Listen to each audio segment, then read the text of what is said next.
Mastering Manner with On, Exploring Basis and Conditions. Hello, learners. Today, we're diving deep into the English language and focusing on one specific part of our grammar fundamentals, prepositions of manner. The preposition we're going to look at today is the small but mighty on, with special emphasis on how it's used to indicate a basis or condition. Are you ready? Let's jump in.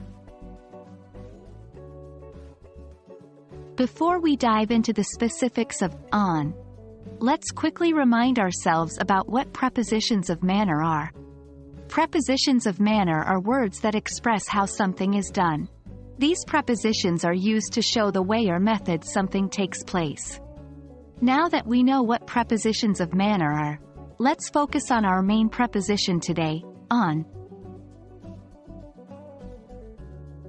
The preposition on is incredibly versatile in English and can have different meanings depending on context.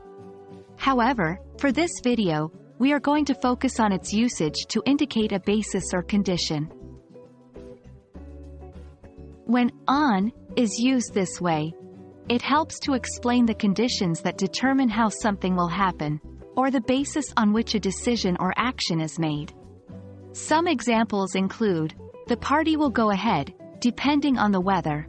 You're hired, based on your qualifications. He won the game, on his talent.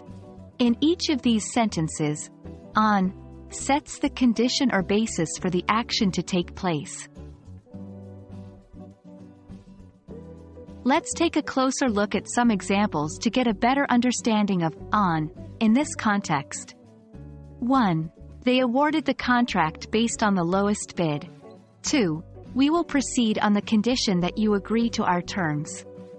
3. She was hired on her ability to communicate effectively. In each of these examples, on is used to denote the reason or basis of the decision or action. That's a wrap for today's lesson, folks. We hope you have a better understanding of the preposition on and how it can be used to indicate a basis or condition. Remember, practice is key when learning a language, so don't be afraid to use on in this way in your day-to-day conversations and writing. Until next time, keep learning and stay curious. Happy studying!